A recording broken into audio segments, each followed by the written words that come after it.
name's Perna, and I'm gonna tell you about the worst bloody holiday ever.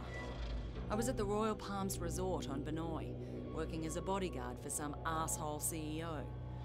I figured once he left the island, I'd have a good week to relax on the beach, enjoy a Mai Tai or two. But no, that wasn't to be. As I woke up one morning to discover that the goddamn zombie apocalypse had arrived.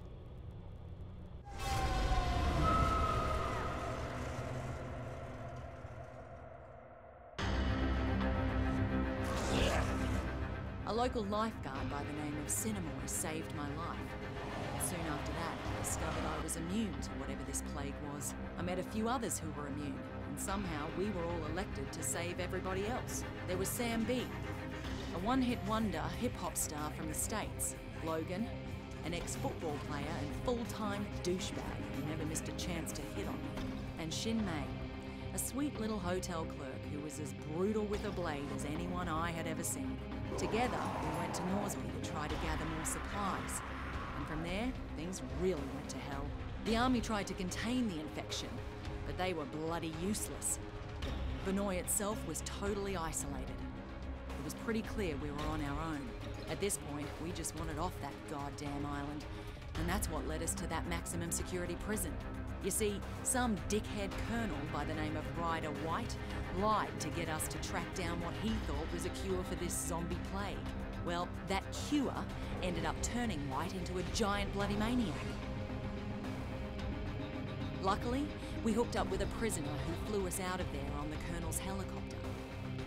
We were off that goddamn island at last. And everyone we tried to save back on Benoi, well, they just didn't make it. Except for that little native girl, Nerima. We spotted that naval vessel just in time, as we were just about out of petrol. We couldn't believe how lucky we were to finally find a safe haven.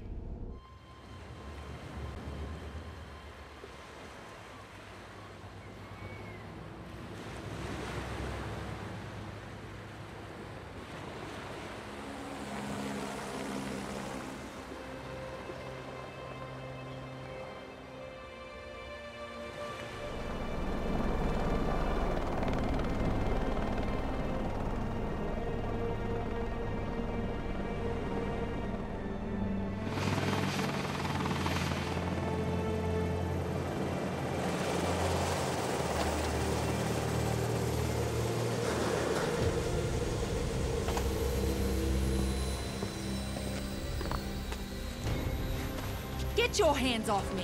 What the hell? What is going on here? Get off me! Get it off me! Get it off!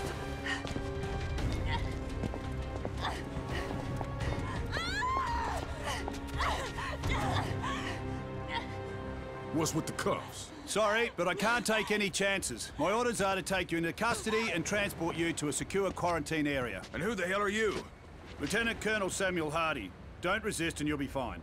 We just need to be sure you don't pose a Man, we threat. no threat. The threat's on Benoi. You have any idea what's happening back there? We have an idea. We're hoping you can help us fill in the details. Especially her. You keep the hell away from her. Frank Serpo. I should have guessed. Are you the one in charge of this clusterfuck? Watch yourself with this guy. This freak would sell out his own mother. If he had one. Take the immune down to the lab. The two others will come with me. Lab? Hey, do we look like goddamn guinea pigs I'm a to you? citizen of the USA, man! I got motherfucking rights! Back off, Serpo, but just stay out of it.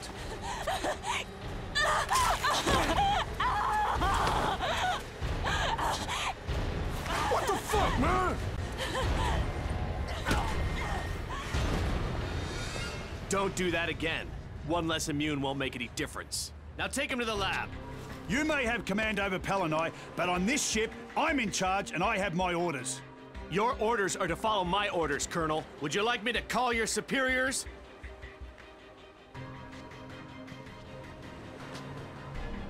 Somebody tell me what the fuck is going on here.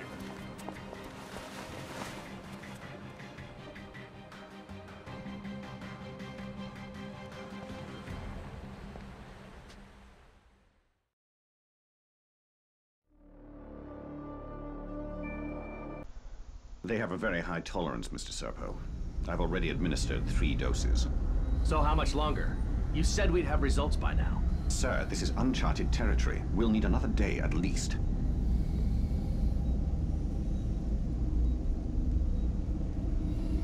Just be careful. We don't want him dying on us. What about the native woman, Yerima? That's a more complicated case. She's being taken to another location. Don't worry. I'm keeping a close eye.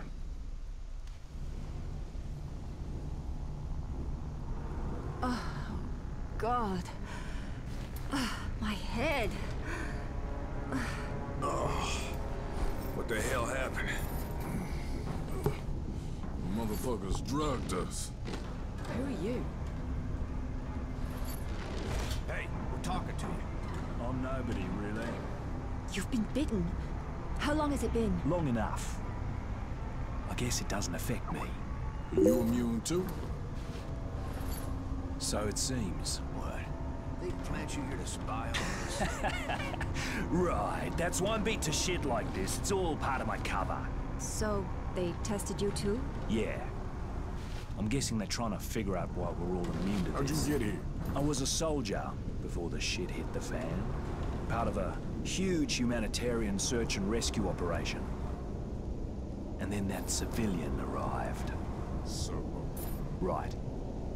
Suddenly, the military was no longer in charge, and the rescue operation was called off. So what are they up to? All I know is there's a naval blockade around the entire archipelago. No one's allowed in or out. Whatever the fuck is going on, there's nothing to do with humanitarian efforts. That's pretty clear. Christ, I'm still woozy from these bloody drugs.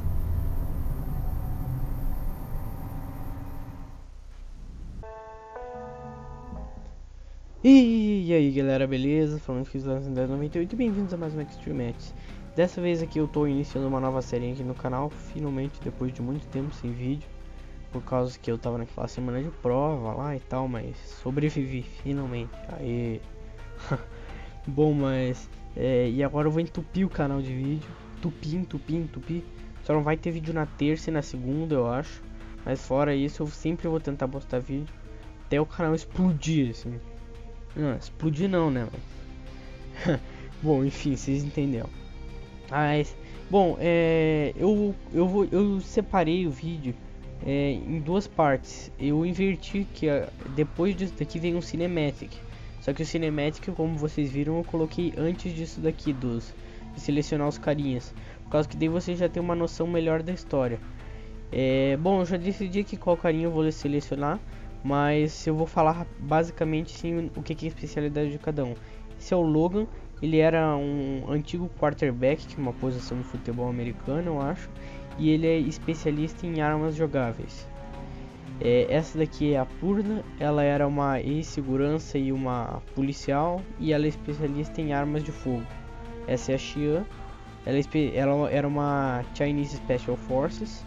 E ela é especialista em armas brancas, com lâminas e tal.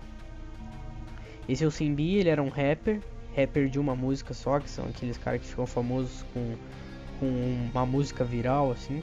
Tipo Psy, esses negócios. Mano, copyright. Foi mal aí. Bom, mas...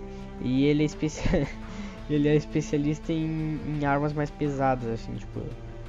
Blunt weapons, que são armas mais... Não são facas, mas são armas mais melee, tipo taco de beisebol, taco de golfe. Pô, não me vem a cabeça agora, mas acho que vocês entenderam. E o John, que é o que eu vou jogar, que ele é um soldado. Ele é novo nesse jogo, ele não tava no primeiro. Eu joguei o primeiro e ele não aparecia. E ele é especialista em combate mão a mão, assim, tipo, próximo. Bom, galera, eu já vi aqui só pela ambientação inicial do jogo que os gráficos são bem bonitos, parece ter melhorado bastante, a iluminação também eu tô vendo. Só a ambientação eu não sei se vai mudar muito, e isso é um ponto negativo em alguns jogos, que a ambientação não muda, mas tá bem positivo pra mim aqui do meu ponto de vista o jogo. Bom, então vamos selecionar ele. Tem essa historinha e tal. Married a local girl. My father was native born and a sergeant major, so I'm second generation military. And from the time I was 10, I wanted to follow in their footsteps. I wanted to be a soldier and protect and defend this country against all enemies. I did my job, did what I was told, always followed orders. Until the day they gave me an order I couldn't follow. You see, it's hard to describe how it feels when everything you believe in turns out to be a lie. And the people you trusted, the ones you love, die. And none of my commanders were born here. None of them knew the land and the people who lived here. None of them had to sacrifice anything. So they made others sacrifice what was dearest to them. I still can't believe I was the only one to say no, but I was the only one. I was accused of desertion and treason, and for that I was to spend the rest of my life in prison, simply for helping those I'd sworn to protect. Well, now I know who the real enemy is. This fight is not over. I swore an oath. And as far as I'm concerned, John Morgan is still a soldier. Bom, galera, então vocês viram ali a história do John, que ele sempre quis ser um soldado lá por causa do pai dele e tal, só que daí um dia chegou uma ordem que ele não podia cumprir, ele negou a cumprir essa ordem, ele foi considerado traidor e destinado a passar o resto da vida dele na prisão. Bom, e aqui você vai escolher uma pré-distribuição do seu carinho, por causa que é como se fosse uma continuação do Dead Island 1. Tipo, você pode até restaurar o teu carinho do Dead Island 1, pelo que eu entendi. Mas como esse carinha não tava no Dead Island 1, não vai dar pra restaurar ele. Bom, eu vou escolher Custom aqui, né? Como eu não tinha ele no Dead Island 1, pra eu poder fazer a branch do meu jeito. Mas você pode focar o carinha inicialmente em combate, survival e balanceado entre esses dois. E também tem a árvore da fúria, só que isso daí você tem que